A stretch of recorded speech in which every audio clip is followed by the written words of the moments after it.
30 minutes d'arrêt à la prochaine gare. Nous vous prions de nous excuser.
Bonjour. Bonjour monsieur.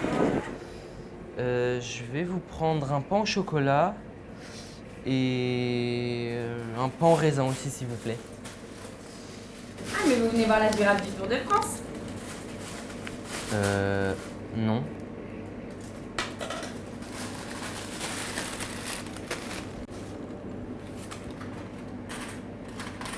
Et voilà jeune homme. 19 sous qui font 1 franc et 40 qui font une thune. Une thune? Bah oui quoi. 5 francs ça fait bien une thune. Oui, oui. Au revoir. Au revoir. Vous verrez plus tard, une thune sera moins d'1 euro. D'ailleurs, dans cette boulangerie, quand on payait avec des francs, Aristide Livarnet faisait du pain fendu. Il est drôle ce garçon.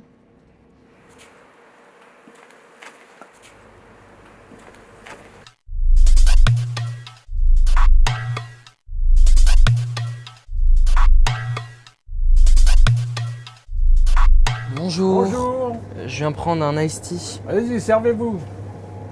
Mais dépêchez-vous. Parce que moi, je vais voir Johnny. Dep? À l'idée, pardi. Où ça? À la salle des fêtes. Il chante à la salle des fêtes. Et dépêchez-vous.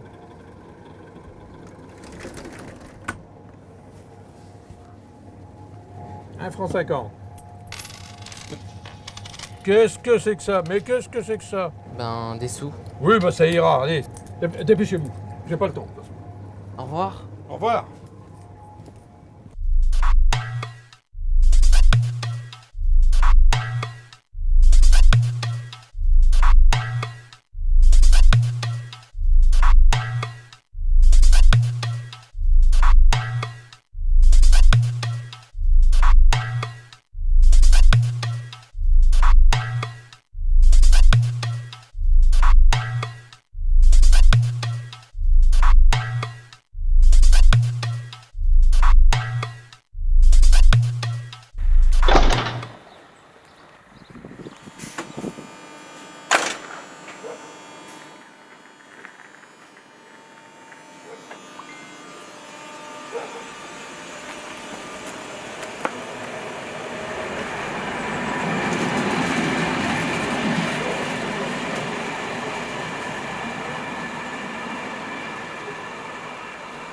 C'est pas possible.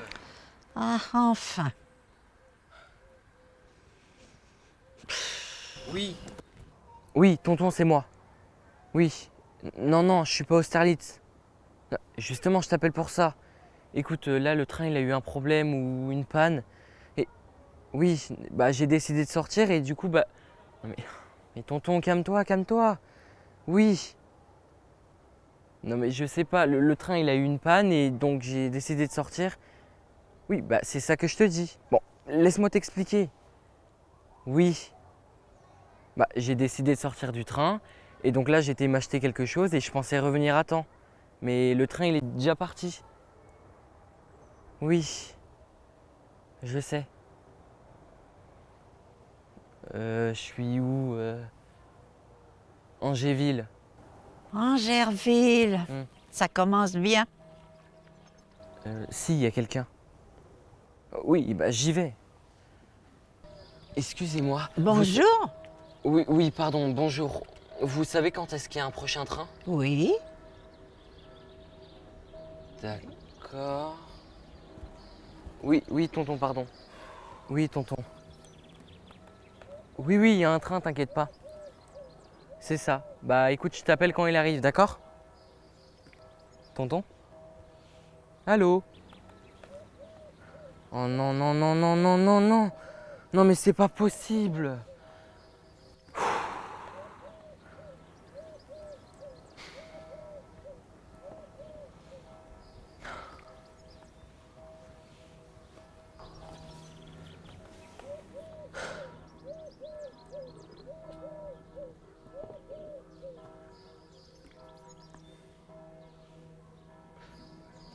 Vous faites quoi ici toute seule? Vous attendez quelqu'un? Oui. Et donc? Ben, oui. Moi, j'attends le train du rêve. Parce que le train du rêve, c'est lui qui ramasse tous les souvenirs d'Angerville. Et quand il s'arrête à Angerville, vite, je monte dedans, je ramasse, je prends tous les souvenirs pour les emmène chez moi, pour les inscrire dans ce carnet que mon grand-père m'a donné.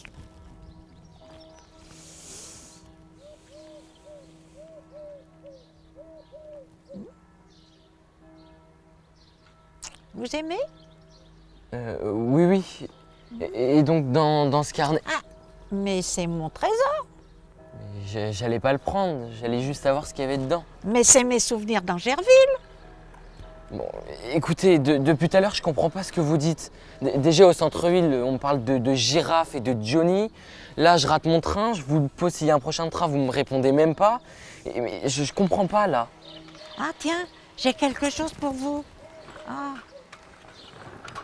Attendez.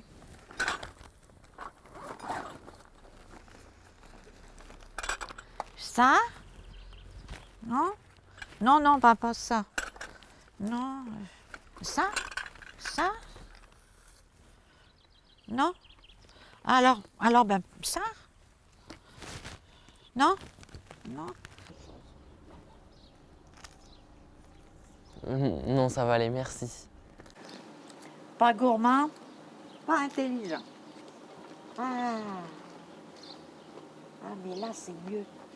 Là c'est mieux.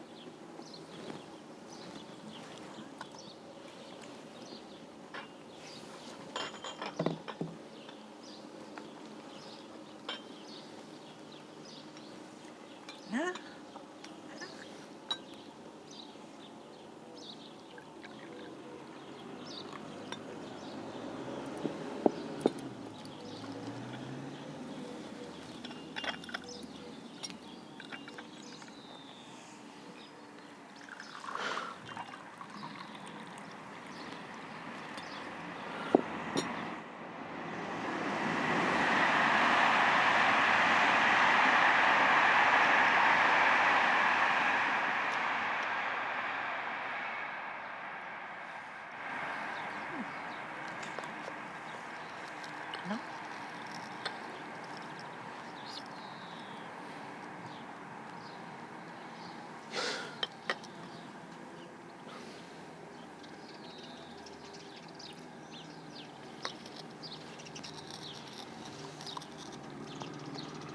Oh, t'aimes pas ça, hein?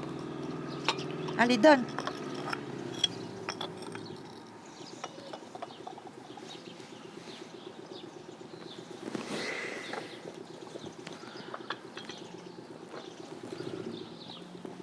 Ah,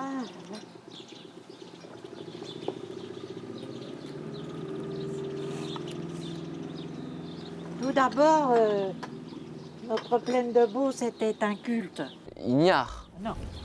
Un culte veut dire qu'il n'était pas cultivé. Toi, ignare. En 1119, Hein? On sent quoi? l'an 1119, Ah oui, 1119. C'est vieux ça quand même. Louis VI.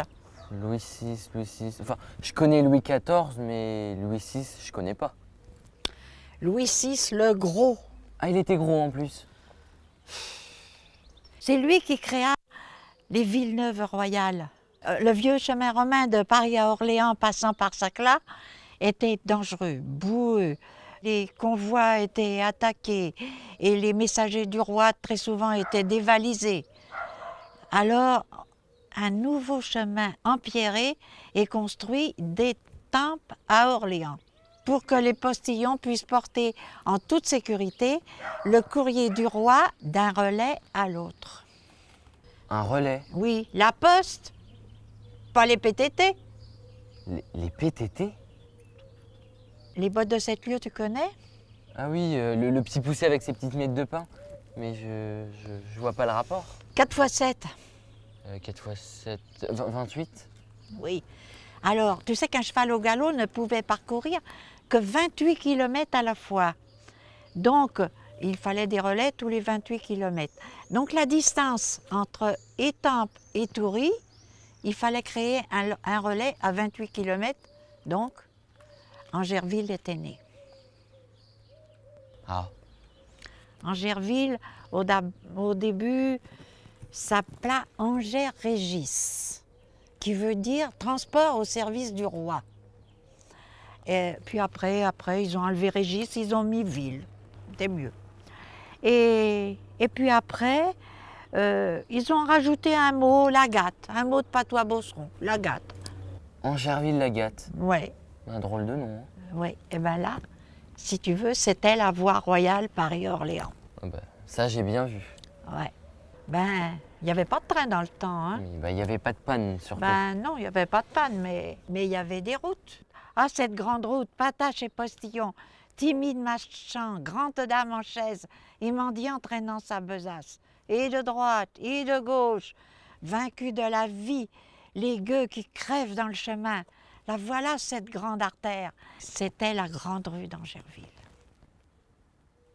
Et vous voyez aussi, le postillon, il a un métier très difficile.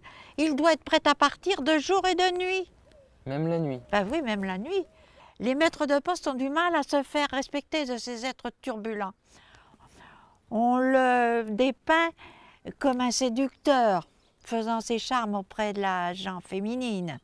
Il est davantage critiqué qu'il n'est loué, parce qu'il mène très mal les chevaux qu'il conduit. Et puis, souvent, à l'auberge du Dauphin, il s'arrêtait beaucoup de postillons. Et dès qu'ils étaient là, leur principale idée, c'était de s'en aller dans la rue de l'église, au relais du Chapeau Rouge, alors là où ils se réunissaient tous. Et là, ils pouvaient profiter de la bonne chère d'Angerville et des belles filles. Ah, mais aussi dans ce temps-là, la charge d'un maître de poste était très honorifique. Et elle se succédait de famille en famille. Le relais d'Angerville était très important pendant la Révolution. Il devait toujours y avoir 67 chevaux prêts à partir. 67 chevaux. Et à cette époque, Angerville vivait pauvrement, seulement du revenu des champs. Tiens, hop, le postillon.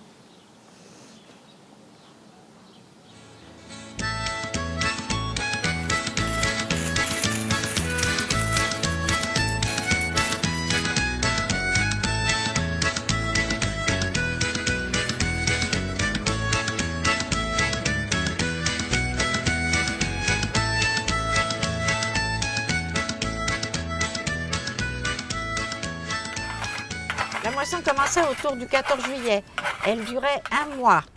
Certains faucheurs devaient couper 50 à 60 arts. 50 arts. Ça fait combien ça? Eh bien, ça fait 6 hectares, 60 arts. 6 hectares, ça Ouais. fait combien ça aussi? Eh ben, ça fait 6 hectares, ça fait 6000 mètres carrés. Ah oui. Voilà, par jour, les faucheurs couchaient dans les granges. Les moissonneurs partaient au champ dès le lever du jour, avec la cruche sur le dos remplie de vin coupé. Et le soir, après le souper, c'était la convection des liens, les yans. Tu sais ce que c'est? Les yans, non. Enfin, moi, je suis pas de la campagne, hein, Oui, je viens de la ville. ça se voit bien, hein, ça se voit, oui. Avec de la paille de seigle, ils étaient faits. Et en plus, une équipe composée de femmes, de journaliers, d'enfants relevait les bottes. Quand la dernière gerbe rentrait à la ferme, là, c'était le plus beau de la journée. On plantait sur le sommet un bouquet de fleurs des champs. Le dimanche suivant, c'était la fête de fin moisson, la passée d'eau. Tu connais la passée d'eau? Non. C'est pas possible, c'est pas possible. Mais t'es arrivé là d'où? T'es tombé du ciel. Tu connais rien. On fêtait la dernière gerbe par un repas, où les patrons et les ouvriers partageaient le plaisir d'avoir terminé une œuvre aussi merveilleuse. Ce festin plantureux, accompagné de nombreuses chansons, est copieusement arrosé. Mignonne, quand la lune éclaire la plaine, au bruit mélodieux, lorsque l'étoile du mystère revient, sourire aux amoureux. As-tu parfois sur la colline, parmi les souffles caressants, entendu la chanson divine que chantent les blés fleurissants? Mignonne, quand le soir descendra sur la terre et que le rossignol viendra chanter encore, quand le vent soufflera sur la verte bruyère, nous irons écouter la chanson des blés d'or. Nous irons écouter la chanson des blés d'or. Bah, t'as bien l'air pressée ce matin, Marie. Oui, Irène, elle doit passer tout à l'heure à la maison. Elle doit refaire mon couvre-pied. Ah, bah tu vas être contente, hein. Irène, elle travaille à la perfection. Elle m'a refait le mien la semaine dernière. Bonjour les filles. Salut. Comment allez-vous? Ça va? Bien, j'espère. Car après-midi, c'est la Pentecôte à Demerville. Oh, ben oui, ça c'est vrai. Bah alors, on va danser tantôt. Oui, et c'est Génard qui fait la musique. Et on va sûrement danser le quadrille. Hein. Oh, ben c'est pas tant ça. Alors, Zéphirin, tu nous y emmènes, hein? Oui, mais avant, vous allez vous mettre en dimanche. Hein. Et moi, je vous prendrai sur le coup de 2 heures. Il fait beau. Donc, je vais sortir la jument et la carriole. Chouette, on va aller danser tantôt. Allez les filles, allez, bon appétit, à tout à l'heure. À tout à l'heure. C'est ça que tu veux? Ah bah oui, c'est ça que j'ai besoin, merci. Ah, non. D'abord, je raconte mon histoire.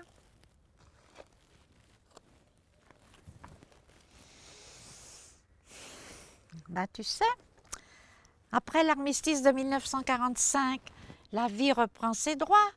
Pendant quelques années, celle-ci ressemblait à celle qui nous précédait depuis des années.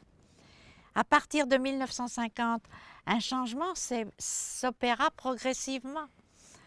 La motorisation des travaux des champs alla de pair avec la disparition des chevaux et des animaux dans les fermes.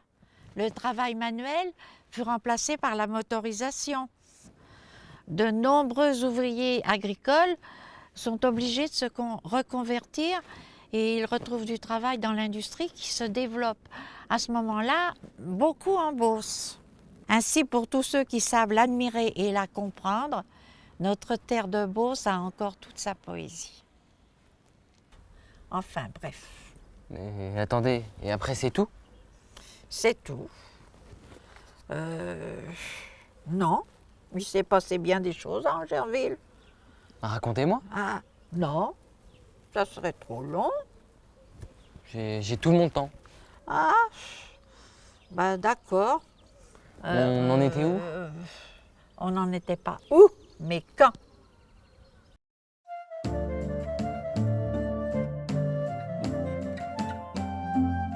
Anne de Bretagne est née à Nantes le 25 janvier 1477. Anne de Bretagne boitait. Elle dissimule ce défaut par un patin. Vive, gracieuse, intelligente, des notions de latin, de grec. On lui enseigne la danse, le chant, la musique. Elle se marie le 6 décembre 1491 au château de Langeais avec le roi Charles VIII. Fou amoureux de sa femme, Charles VIII lui fait don du château du Clos-Lucé, près du château royal d'Amboise. Le 7 avril 1498, Charles VIII décède suite à un accident stupide. Il se heurte sur le linteau d'une poutre dans le château d'Amboise. Et il meurt comme ça. Mais oui, subitement. Nous sommes en 1498 et il n'y avait pas de médecin, pas d'hôpitaux pour le soigner tout de suite. Et il a dû faire le coup du lapin. Il s'est tapé dans une poutre. C'est vraiment un accident stupide. Suite à son veuvage, elle réside à l'Hôtel des Temples où le roi Louis XII lui rend de fréquentes visites. Très rapidement, on annonce le mariage d'Anne de Bretagne avec le roi Louis XII. La gracieuse princesse, âgée de 25 ans, était déjà veuve d'un roi de France et de secondes noces l'appelait au lit d'un autre roi. Et Temple attendait avec impatience.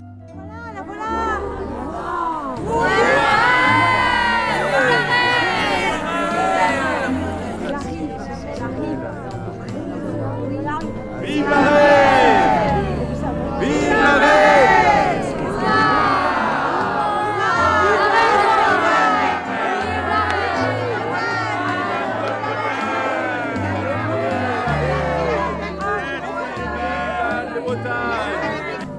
Louis XII avait voulu lui-même précéder son épouse pour tout préparer sur son passage. Mais la jeune reine, par un sentiment d'exquise délicatesse, s'arrêta quelque temps à Angerville et fait dire à son royal époux qu'elle désirait remettre à quelque temps son entrée dans Étampes. Aussitôt, on donna ordre que l'on apportât de la campagne des vivres afin que la reine soit reçue somptueusement.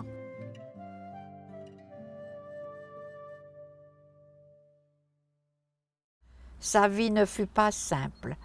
Elle eut plusieurs enfants qui, hélas, sont décédés très jeunes. Seule a survécu sa fille Claude, qui plus tard se mariera avec François Ier. Ah, mais oui, la reine Claude. D'ailleurs, c'est à cause de ça qu'on a baptisé cette célèbre prune, cette merveilleuse prune, la reine Claude. Ah. Par contre, François Ier, je connais. Ah bon? Ah, c'est bien ça maintenant.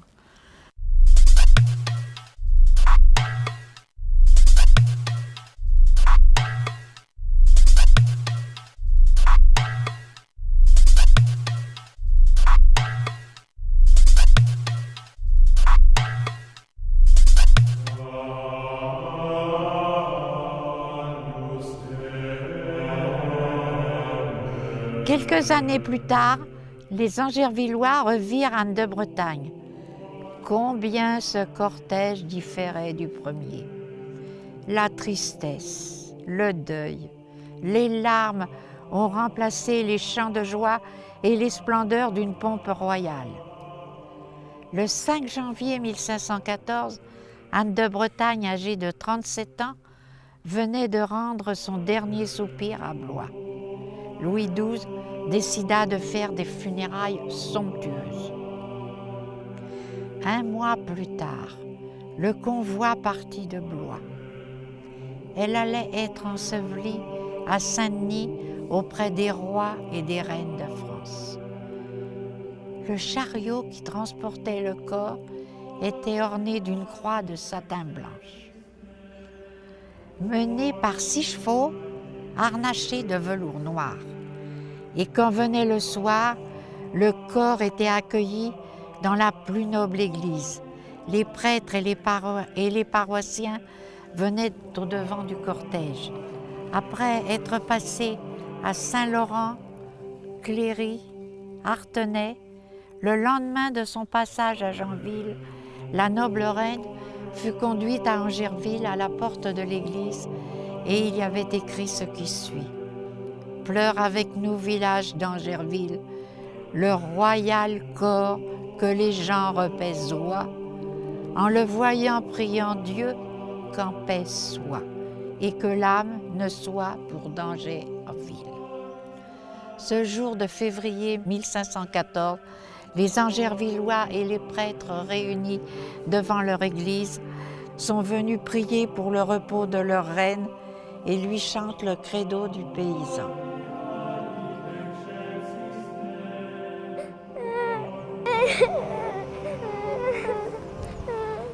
Tu sais, faut pas pleurer, ça fait longtemps. Oui, mais c'est triste. Elle était belle, la reine.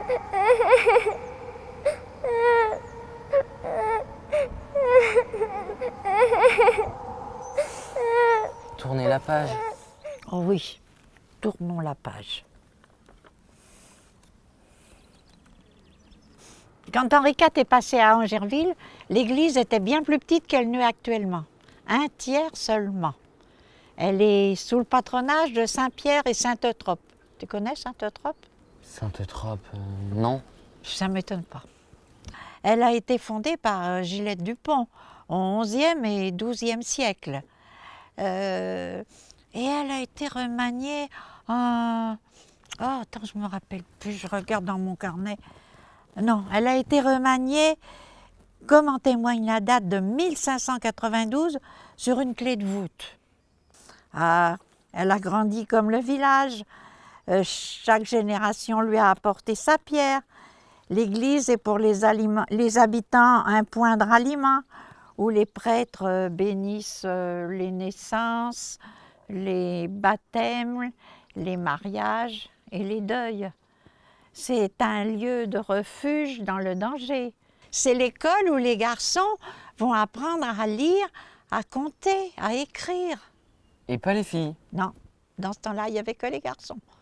Et c'était les curés qui apprenaient aux garçons à l'école, à l'église. Un lieu sacré où le laboureur offre la première gerbe de blé de la moisson et le vigneron la première grappe mûrie de sa treille. Ça treille. Oui. N'oublie pas qu'il y avait des vignes dans les pentes de Villeneuve. On faisait du vin en Gerville. Des vignes ici? Oui. Et c'était un lieu ouvert à tous. Notre clocher abrite 3 cloches. Pierre-Gabriel, Victoire-Marie et Cécile-Émile. Ah, maintenant ils ont des noms. Mais ils ont toujours eu des noms, même dans le temps.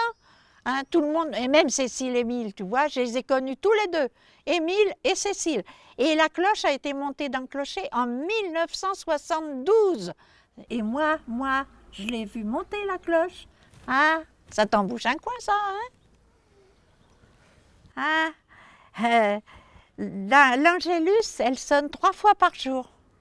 À l'aube, le soir, le midi et le soir au coucher du soleil. Ah, ce sont les cloches qui sonnent les joies et les peines de tous les Angervillois. À Angerville, la noblesse du pays ne s'élève guère au-dessus du niveau de la haute bourgeoisie. Quand la Révolution éclate, Angerville n'a pas à souffrir de ses effets directs. Cependant, tout le monde est surveillé, et particulièrement les églises dans lesquelles les révolutionnaires n'hésitent pas à se manifester. Le clocher fut coiffé d'un bonnet phrygien et la cloche envoyée à la fonderie. La garde nationale et sa musique, le jour où on plantait l'arbre de la liberté, au moment de la communion, se mirent à jouer le ça ira. Alors là, c'en était trop. D'un bond, le curé Rousset arrête, tape sur le bras droit du chef des musiciens et lui somme d'arrêter cet air qui n'est propre à jouer, qui est indestin à jouer dans les églises et qui n'est propre à jouer que dans les rues. Et le chef des musiciens lui rétorque que ce air se joue dans toutes les églises du royaume, pendant le temps de l'office, et que la réaction du sieur curé est un manque de civisme et un acte de rébellion pour la nouvelle constitution.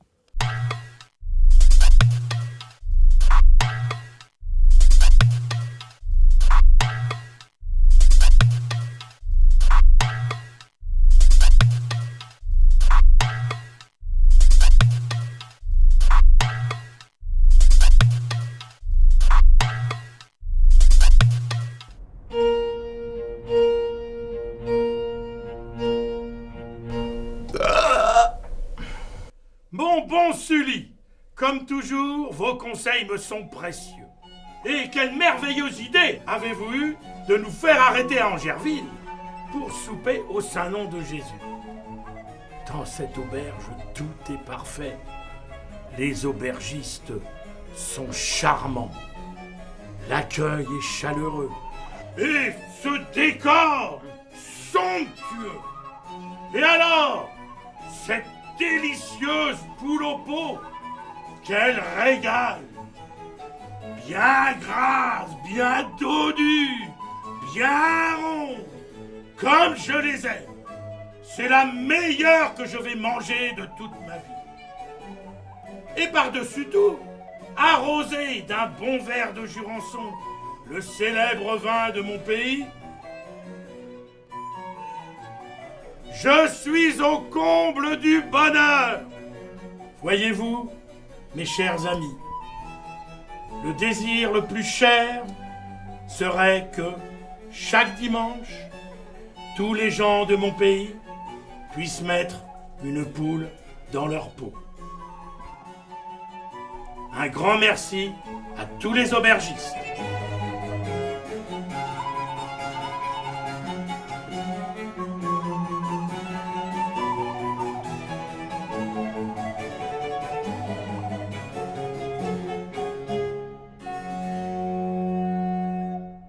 Ah, ces plantureuses auberges, aux cuisines flamboyantes, aux tables si accueillantes, qui avant la suppression des diligences par le chemin de fer, faisaient la grande rue d'Angerville un véritable pays de cocagne.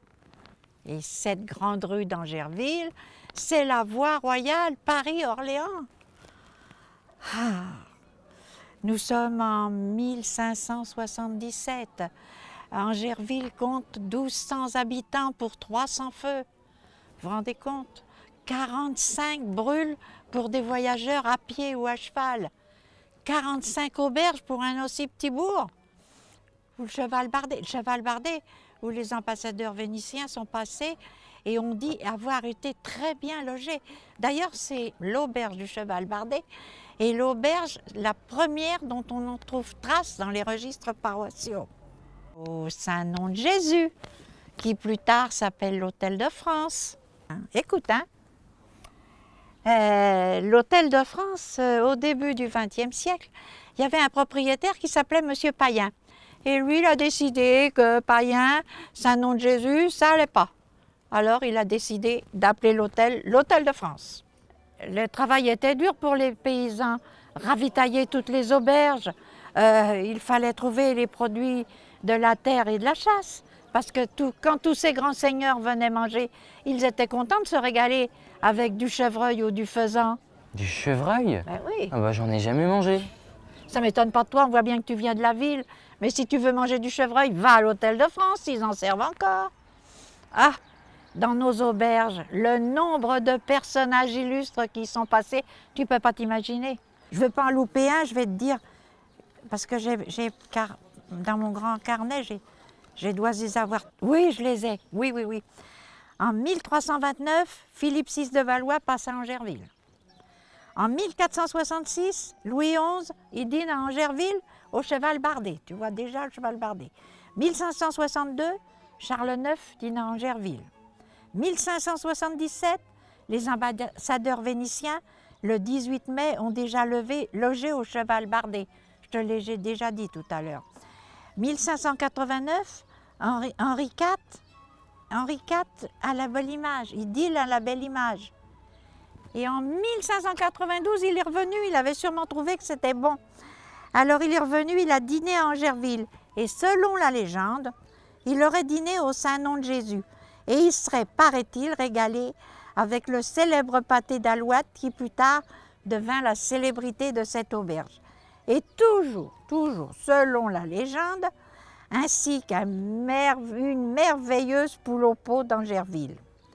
Cette poule au pot était si bonne qu'il aurait, paraît-il, dit au cours de ce repas, « Je souhaite que chaque dimanche, tous les gens de mon pays aient une poule au pot dans leur assiette. »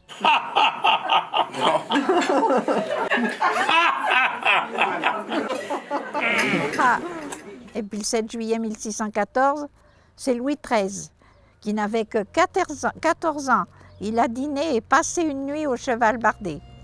Le 2 avril 1808, Napoléon passe à Angerville. Le 13 avril 1814, c'est la princesse d'Angoulême qui est reçue avec faste à Angerville par la municipalité. Là, des arcs de triomphe étaient dressés dans les rues en son honneur.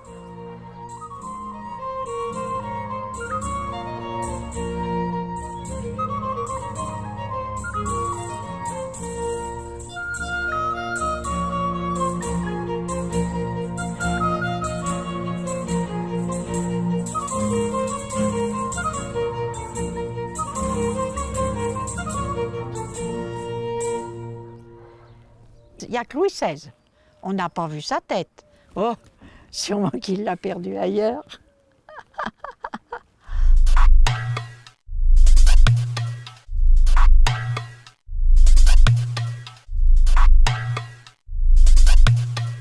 Ce 10 mai 1735, Angerville a vu naître Pierre Eutrope Montigny. Il était le fils d'un serrurier qui l'avait élevé dans sa profession. Ce personnage intelligent, sans instruction particulière, reprit les affaires de son père. Mais sa grande passion, c'était de construire des merveilleux petits mécanismes. Donc, comme tous les ans à Angerville, se trouve la foire de la Saint-Hubert. Et ce 4 novembre 1785, Montigny installe au-dessus de sa boutique, sur la place du Martroi, une drôle de machine qui fonctionnait depuis des années. C'était une horloge à automate, animée de petits personnages qui sortaient de leur boîte magique pour marquer les heures, les demi-heures et les quarts d'heure. Ah, bientôt, cette horloge a eu une telle renommée que les gens arrivaient de partout et que le trottoir de notre serrurier était rempli de badauds. Et la conversation allait bon train. « Ah, c'est cette horloge qu'on entend parler dans toute la région. » Et l'autre qui disait « Oui, même il paraît que la diligence de Paris, elle s'arrête à midi et ils accourent tous pour voir sonner midi. »« Ah, taisez-vous, il est midi. Elle va sonner. Ah, regardez le Jacquemart qui tape les 12 coups sur l'enclume. Ah, et puis celle qui danse avec un ours. Ah, et l'autre qui joue de la trompette. Et puis l'ours qui danse. Et puis le singe qui fait la cabriole. »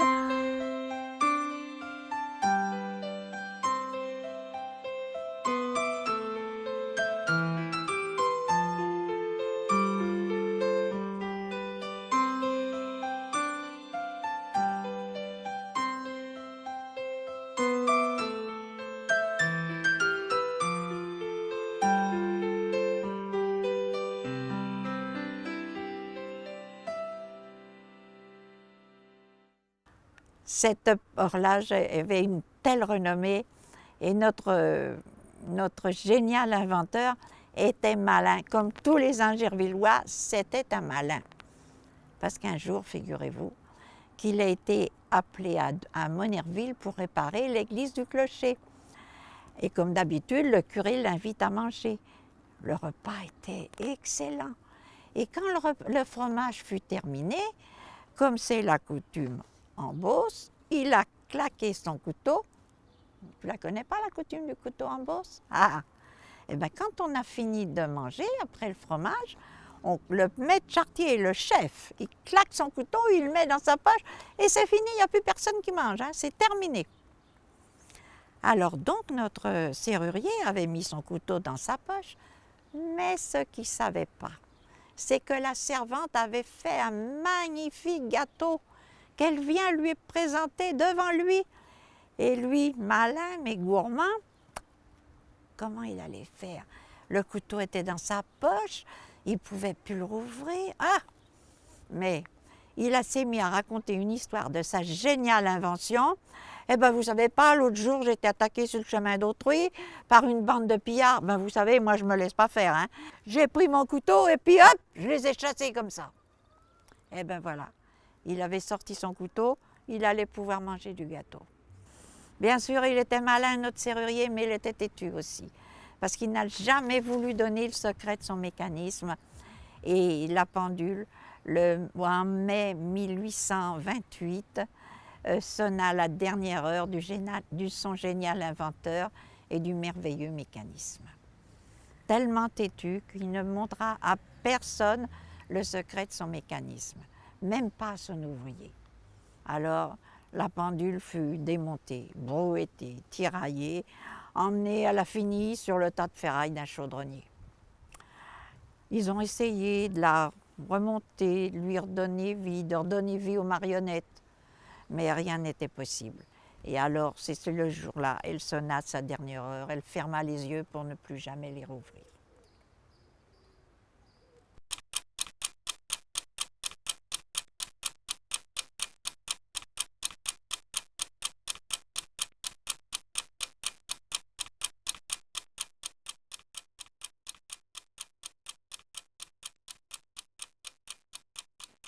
Hâtons-nous de reprendre notre marche, car le temps, cette autre grande horloge, vient de sonner l'heure de la Révolution.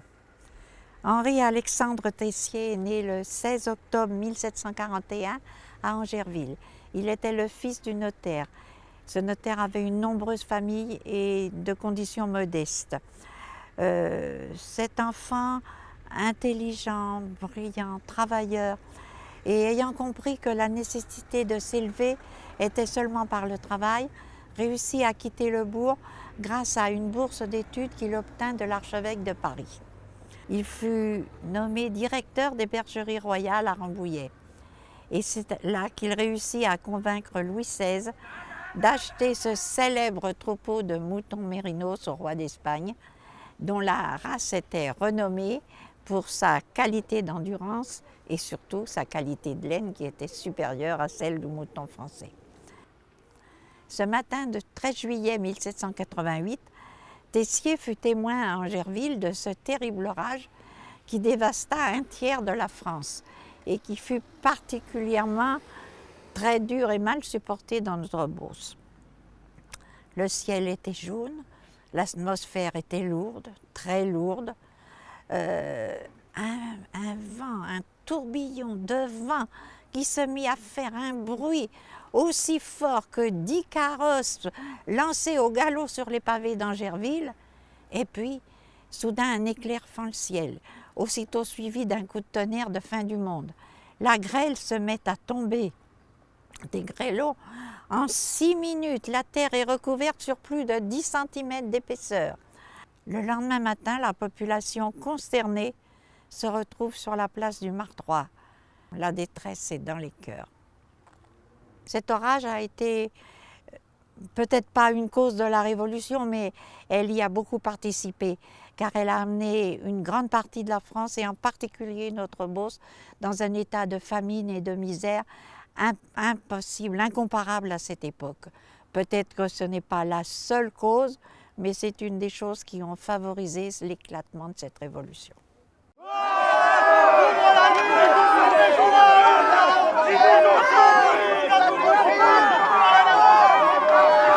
Le maréchal devait rejoindre l'armée de la Loire et remettre sa soumission au roi. La veille de son arrivée, une estafette vint prévenir les maires d'Angerville et de Domerville qu'il devait loger tout un régiment, 22 généraux, toute la nourriture pour la cavalerie, les chevaux, la paille, le foin et même un maréchal pour ferrer les chevaux. Quand cette armée déferla dans nos villages, les paysans avaient été obligés de quitter leur maison. On avait pillé toute la nourriture et en plus maltraités par ces militaires en déroute. Ils se réunirent pour se plaindre aux grilles du château.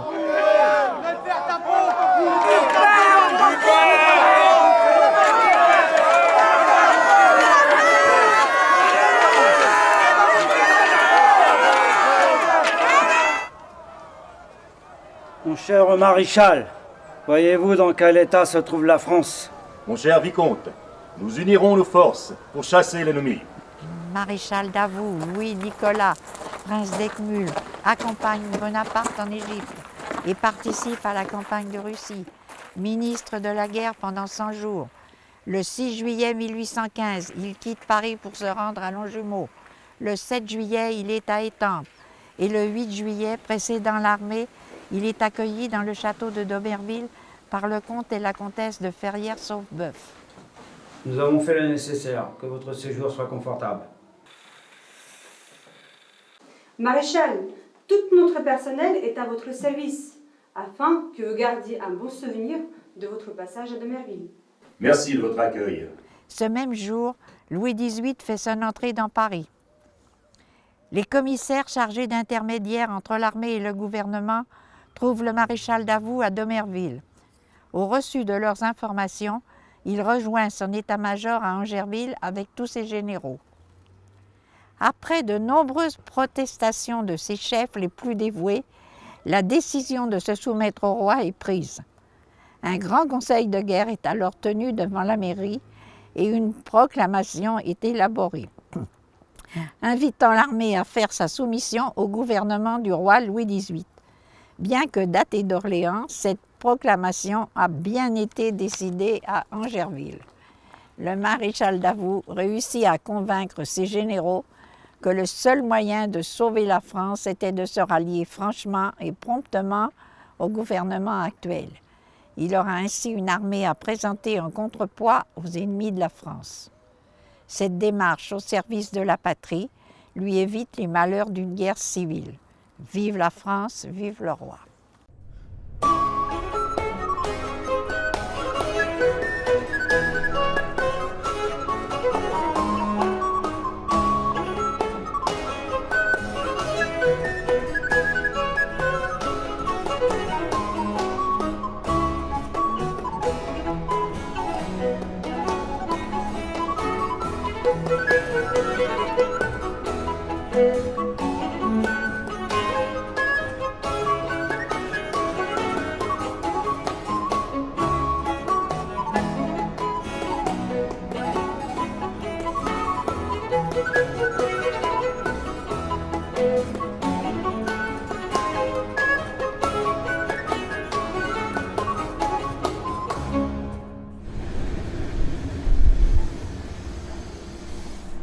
Alors, qu'est-ce que t'attends? Ben, la suite de l'histoire.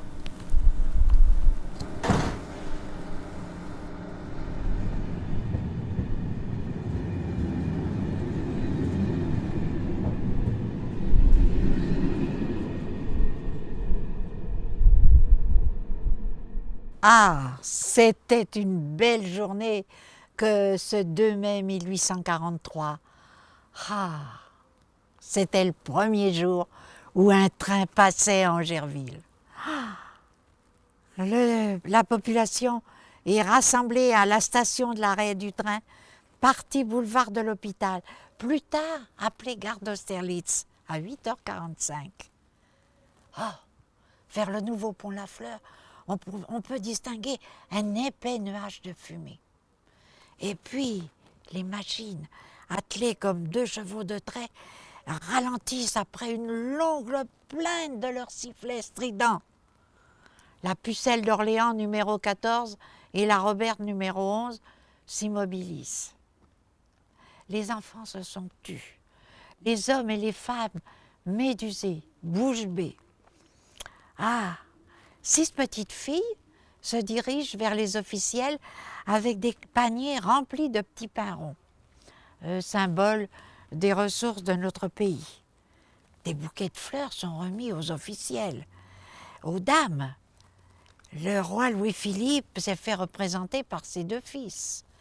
Les 14 voitures sont remplies de l'élite de la société parisienne, des hommes politiques, des savants, des hommes d'affaires.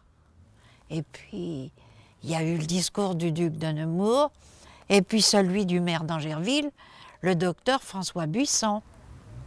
François Buisson? Bah, tu connais pas la rue du docteur Buisson à Angerville? Non. Bah, écoute, c'est là à côté. Non mais dis-moi pas que tu connais pas. Bon, enfin, il y avait même la fanfare, hein. Au grand complet, elle faisait sonner tous ses cuivres. C'était fabuleux. Ah, et à partir de ce jour-là, une page de notre histoire nous guide sur les voies de la prospérité et sur les rails de la sagesse.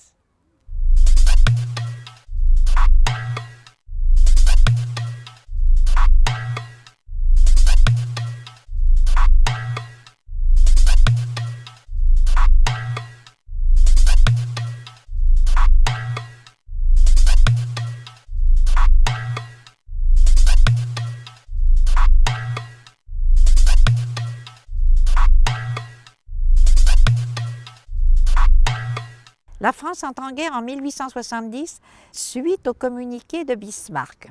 L'armée française fut détruite en un mois. Pour tenter de débloquer Paris menacé par l'ennemi, une armée de la Loire est constituée.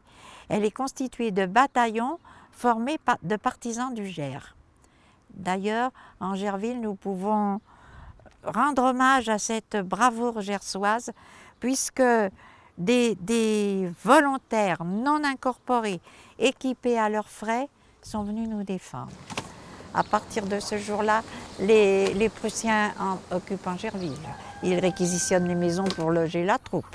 Ils réquisitionnent des animaux. Ils pénètrent dans les maisons. C'est l'occupation, c'est la tristesse. Alors, les paysans, malgré ça, le maire d'Angerville, M. Goesmann, qui était alsacien, a réussi, en dialoguant avec le chef des Prussiens, à éviter bien des soucis à Angerville. Mais malgré ça, Madame Meunier, qui habitait tout au bout du pays, dans la maison de l'Ardoise, a eu un matin la désagréable surprise de voir arriver dans sa cour les Prussiens, envahir sa maison, rentrer dans son étable, détacher l'unique vache qu'elle possédait pour l'emmener et la tuer.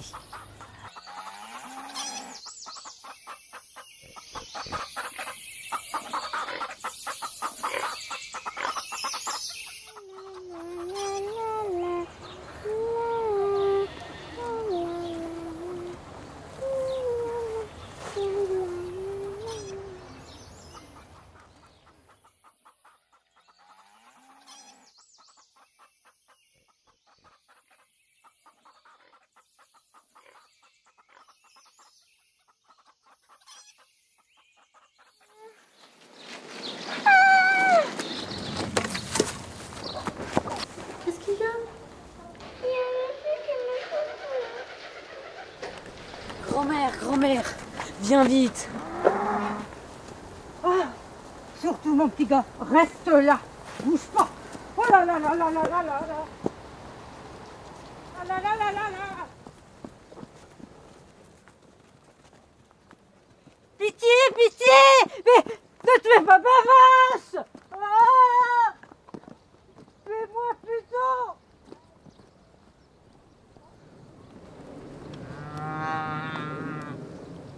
Mais monsieur, c'est ma vie. C'est elle qui a pitance ma maisonnée. Si vous la tuez, tuez-moi aussi. Bon allez, emmenez-la votre vache. Qu'elle vous fasse vivre longtemps. Eh bien, il croyait pas si bien dire, Madame Meunier est devenue centenaire. Tu sais, Madame Meunier, pourquoi elle tenait tant à sa vache?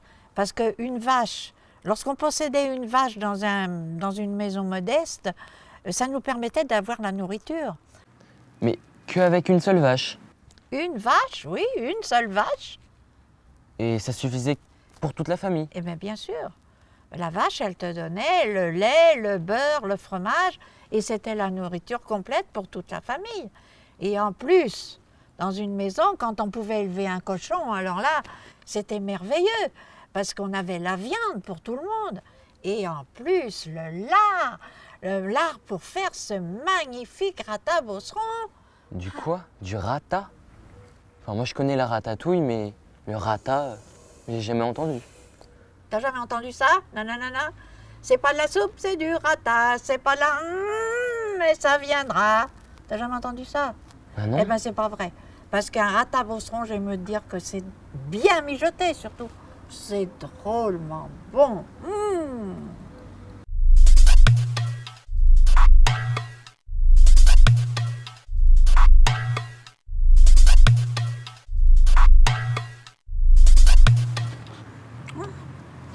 Ça, je t'en avais pas parlé non plus, mais tu sais que c'est important, Angerville, ça. Tu vois là-bas, sur la place qu'on dit place de la Liberté, parce que c'est là qu'a été planté l'arbre de la Liberté jusqu'à la fin du 19e siècle. Et maintenant, depuis le début du 20e siècle, il a été érigé une stèle à la gloire du brigadier d'Ormois. Et cette stèle, elle représente une femme tenant les tables de la loi sur ses genoux. Parce que figure-toi que le brigadier d'Ormois était brigadier à la gendarmerie d'Angerville. La garde d'Angerville venait de lui annoncer que 2 brigands qui avaient fait un hold-up à Orléans étaient descendus à la station d'Angerville et se sauvaient dans les champs. Et donc il fallait qu'ils partent vite pour essayer de les rattraper. Et donc tous les deux, le brigadier d'Ormois et le gendarme Siret, sont partis à bicyclette. Oui, bah c'est sûr, en bicyclette, parce que dans le temps, il n'y avait pas de voiture. Non, il n'y avait pas de voiture. Il y avait des bicyclettes ou à pied, en bicyclette ou dans le train. Tu vois bien, les bandits, ils avaient pris le train. Et alors, donc, nos gendarmes sont partis en bicyclette courir après les bandits. Et arrivés à Bonnerville, ils les ont enfin rattrapés. Et le gendarme d'Ormois les a sommés de s'arrêter. Mais hélas, ils n'ont rien voulu savoir. Ils ont sorti leurs armes, ils ont tiré et ils ont tué le brigadier d'Ormois. Donc le gendarme Siret a tout de suite venu à son secours, mais c'était trop tard. Il a donc dû courir à pied à la gare de Monnerville pour chercher du secours, parce qu'il n'y avait pas d'autre solution, pour essayer de le ramener mort à la gendarmerie d'Angerville. Ce monument honore la mémoire du brigadier d'Ormois. Ces stèles, il n'y en a que 2 en France. Que 2? Une à Angerville et l'autre... Oh bah ça va, hein. Angerville, c'est pas si paumé que ça. Paumé? Paumé toi-même? Angerville, c'est pas paumé, hein. C'est pas n'importe quoi. Angerville, c'est déjà une belle ville. Et c'était, rappelle-toi, sur la route royale Paris-Orléans. Angerville, c'est pas paumé, non, mais...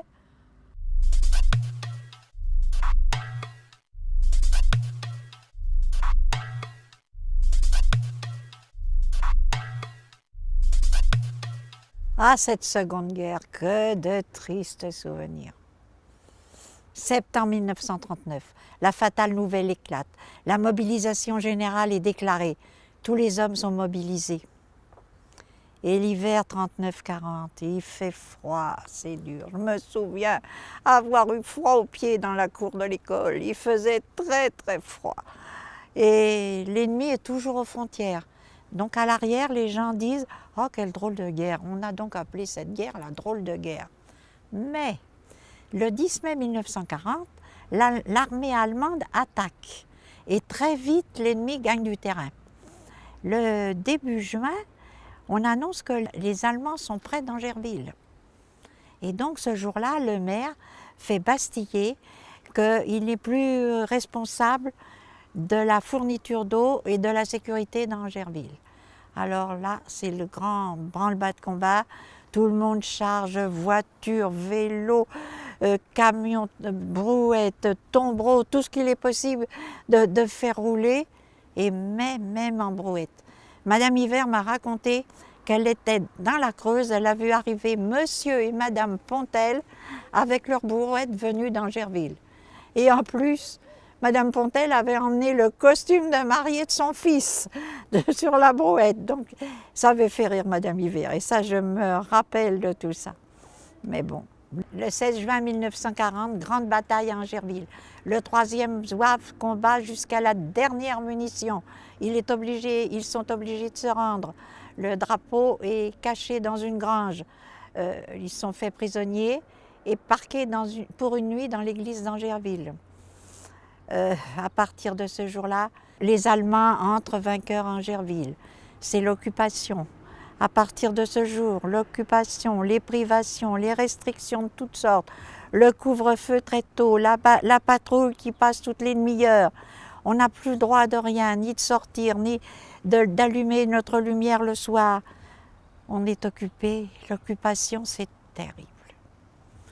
Et bien sûr, ça a duré longtemps. Mais le 6 juin 1944, les Américains débarquent en Normandie. 4 ans, ça a été long. Et j'aime mieux vous dire que 4 ans d'occupation, c'est très, très long. Donc les Américains ont débarqué en Normandie. L'espoir est dans les cœurs cette fois. Et très vite, ils gagnent du terrain. Et le 18 août, à 4 heures de l'après-midi, les premiers Américains entrent dans Gerville. Là, en 5 minutes, tout le monde est en émoi. Et ils annoncent que le lendemain matin, le 19, le gros de la troupe allait arriver. Donc le maire a chargé une petite fille, une fillette, c'était Anne-Marie. Donc, coucou Anne-Marie, coucou dans Gerville. Et chargé une fillette d'aller au-devant des Américains et de leur remettre un bouquet de fleurs. Donc, et de lui dire surtout « You are welcome », de crier cette appellation de bienvenue. Donc, Anne-Marie est sur la grande route, elle attend, mais hélas, ce n'est pas les Américains qui arrivent, ce sont les Allemands qui reviennent, ce sont des chars allemands. Alors très vite, 2 FFI qui étaient dans le passage Saint-Martin attrapent la fillette en lui disant « N'y va pas, c'est les Allemands ».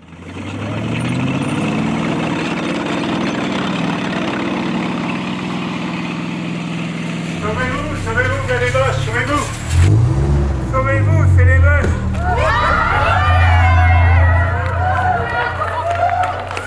N'aie pas peur, viens avec moi, viens.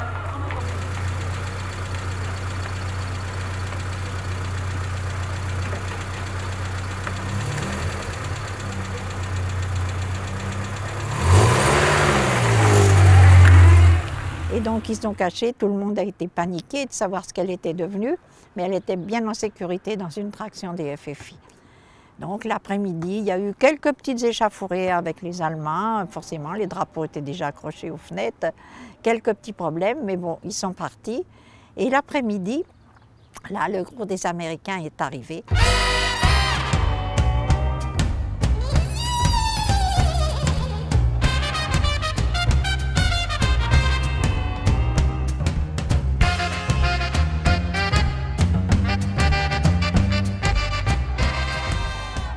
Anne-Marie reprend son bouquet un peu défraîchi et va en courant au-devant du premier char américain en lui criant « You are welcome ».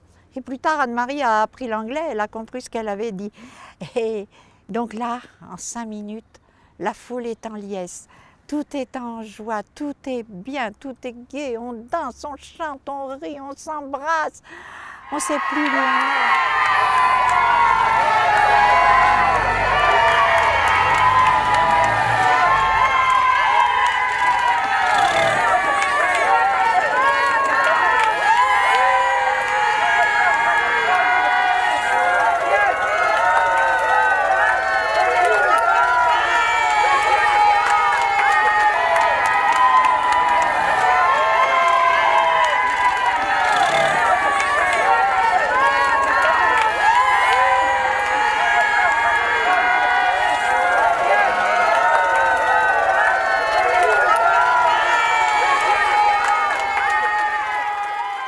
En fin de soirée, les jeunes prennent leurs instruments de musique et se mettent à fredonner, à entonner.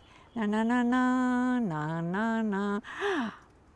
Quand j'ai entendu cet air, que depuis si longtemps on apprenait en cachette, j'ai compris enfin que ce jour-là, ce que voulait dire le mot libéré. Quel bonheur, cette libération. C'est une fleur de Paris, du vieux Paris qui sourit, car c'est la fleur du retour des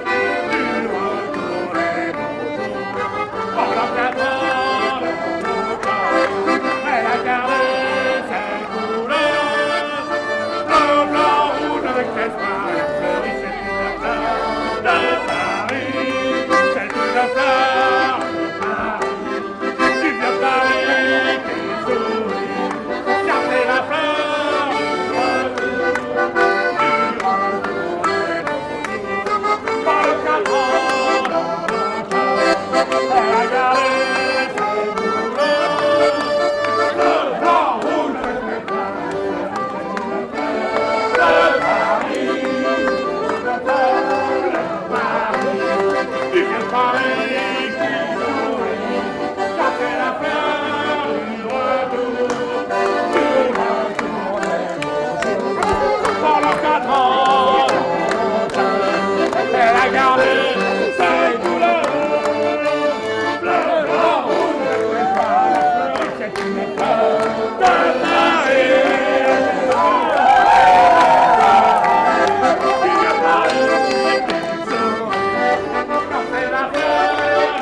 J'y vais.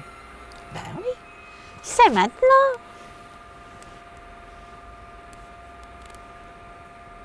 Bon bah... Au revoir. Ben au revoir, allez, file, allez.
La